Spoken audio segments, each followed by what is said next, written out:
அரசரை காண அரண்மனை சென்றதால் யூத அரசரை பார்க்கும்படியாய் கிழக்கிலிருந்து பயணப்பட்டு வந்த இந்த சாஸ்திரிகள் ஏரோது அரண்மனைக்குள் சென்றதால் அழுகுறலுக்கு காரணமாய் மாறிவிடுகிறார்களே. அரசன் என்றால் அரண்மனையில் தான் பிறக்கக்கூடும் என்ற எண்ண ஓட்டம் அதற்கு காரணமாய் அமைந்திருக்கலாம். அரண்மனைக்குள் சென்றதோடு நின்று விடாமல் அங்கே விசாரிக்க ஆரம்பிக்கிறார்கள். மத்தேயு 2 அதிகாரம் 2 சொல்லுகிறது, யூதருக்கு ராஜாவாக பிறந்திருக்கிறவர் எங்கே, அவரை பணிந்து கொள்ள வந்தோம் என்கிறார்கள். இதை கேட்ட மாத்திரத்திலே ஏரோது ராஜா அவனுடைய கூட்டத்தாரும் கலக்கம் அடைகிறார்கள். இந்த கலக்கத்தின் விளைவாய் குழந்தைகளை கொலை செய்யும் அளவுக்கு இணைந்து விடுகிறார்கள். சில நேரங்களில் நம்முடைய கேள்விகள், நம்முடைய வாயின் வார்த்தைகள் மற்றவர்களை தூண்டி விடுகிறதே, மற்றவர்களை தட்டி எழுப்பி விடுகிறதே, மற்றவர்களை உசுப்பி விடுகிறதே. சும்மா கிடந்த சங்கை ஊதி கெடுத்ததை போல நம்முடைய வாழ்க்கையில சில வார்த்தைகள் மாறிவிடுகிறதே. இன்றைக்கு நாமும் கூட நம்முடைய வாழ்க்கை பயணத்திலே கவனமாய் வார்த்தைகளை வெளிப்படுத்த அழைக்கப்பட்டிருக்கிறோம். பிரியமானவர்களே, இவர்களின் சிறிய வழி மாற்றம், சிறிய தடுமாற்றம் மிகப்பெரிய குழப்பத்தை ஏற்படுத்தி விடுகிறதை பார்த்து கொண்டிருக்கிறோமே. செல்ல வேண்டிய இடம் செல்லாமல்,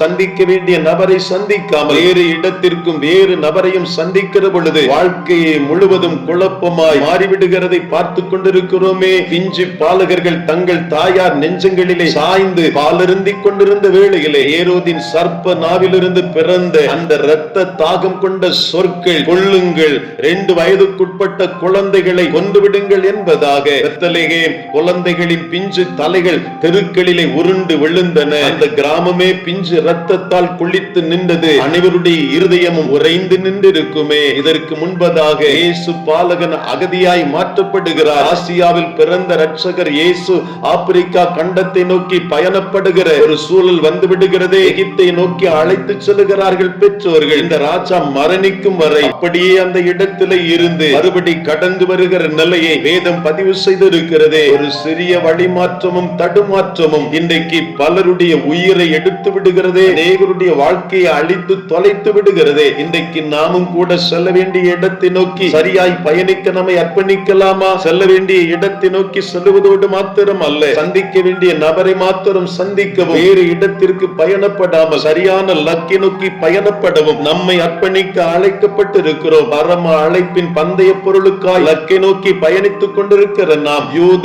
அரசரை காணும்படியாக பயணப்பட்டு வந்த இந்த சாஸ்திரிகள் அதை செய்யாமல் ஏரோதை சந்தித்தது போல இன்றைக்கு இந்த உலக ஓட்டத்தில் ஓடிக்கொண்டிருக்கிற நாமும் கூட சந்திக்க வேண்டிய இயேசுவை சந்திக்காமல் வேறு பல நபர்களை சந்திக்கிறது நிமித்தம் நம்முடைய வாழ்க்கையிலும் சமுதாயத்திலும் பல்வேறு குழப்பங்களை வித்திடுவதற்கு காரணமாய் மாறிவிடுகிறோமோ? இயேசுவே, எங்களை உம்முடைய கரத்தில் தருகிறோம், அர்ப்பணிக்கிறோம் ஆண்டவரே.